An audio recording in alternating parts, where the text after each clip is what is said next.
দিনটা শুরু হলো একরাশ ভালো লাগা নিয়ে। যদিও দিন বললে ভুল হয়, মাঝরাতে রাত্রির 12টায় কেক কাটা। যদিও আমি বেশি সাহসী কিনা, তাই যার জন্মদিন তাকে দিয়েছি লাইটারের ভার। এটা আমার হাতে বানানো ছোট্ট একটা গিফট। এটার ভিডিও যদিও বানানো হয়নি, তবে আপনারা চাইলে আমি নিশ্চয়ই একটা ডিটেল ভিডিও বানাতে পারি আমার এমব্রয়ডারির ওপরে। হ্যাঁ ঠিকই, ঘুম একদমই ভাঙে না, কিন্তু ইচ্ছা না করলেও কি করা যাবে, উঠতে তো হবেই। একা থাকার অনেকগুলো সুবিধার সঙ্গে কিছু কিছু অসুবিধাও আসে। তার মধ্যে এই একটা, যেমন সব কাজ নিজেদের করতে হয়। মা তো আর সব কিছু করে দেওয়ার জন্য এখানে আসে না।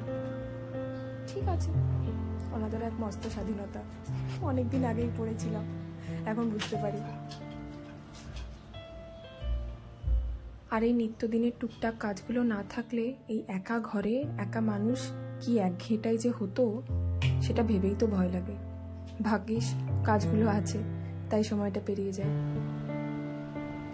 আর এক হয়েছে বর্ষাকাল, না ওঠে রোদ, না কিছু জিনিসপত্র শুকায়। সারা ঘরে এদিকে এটা মেলা, ওদিকে ওটা মেলা, ফ্যানের হাওয়ায় যেটুকু শুকায় আর কি। আজ আমাদের রান্না হয়নি, বন্ধুর জন্মদিন বলে কথা, তাও আবার বাড়ির থেকে দূরে, তাই আমরা অর্ডার করেছি একটা বাঙালি থালি। কি ভালো এসেছে না, সমস্ত কিছু, ঝুরি ঝুরি আলু ভাজা, পাঁপড়, মাংস, ডাল, সবজি, সঙ্গে আবার আমের চাটনিও। খাওয়া শেষ না করেই উঠতে হলো। অর্ডার এসেছে, শাড়িগুলো বেশ কিছুদিন আগে কিনেছিলাম, আজ এলো। মনটা কি খুশি হয়ে যায় না যখন পার্সেল আসে, তাতে সে আমার জন্য হোক বা অন্য কারোর জন্য কেনা জিনিস। সন্ধে পড়তেই ফ্রেশ ট্রেশ হয়ে বসে পড়েছি কাজে।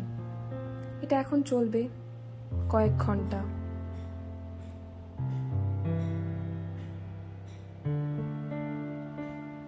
রোজ অফিসে যাওয়া তো দূরে থাক, ওয়ার্ক ফ্রম হোমের সুবাদে আমাদের তো প্রায় বাইরে বেরোনোই কমে গেছে।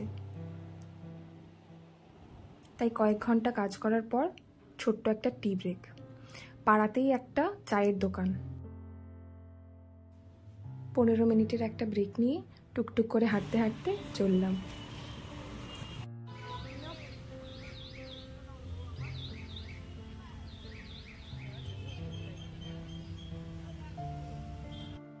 কত লোকের আনাগোনা, কত গাড়ি আসছে যাচ্ছে, শহরের কোনো ক্লান্তি নেই।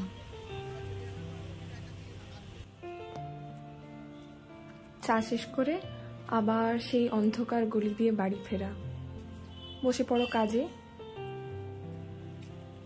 সব মিলিয়ে দিনটা যেন সম্পূর্ণ হয়।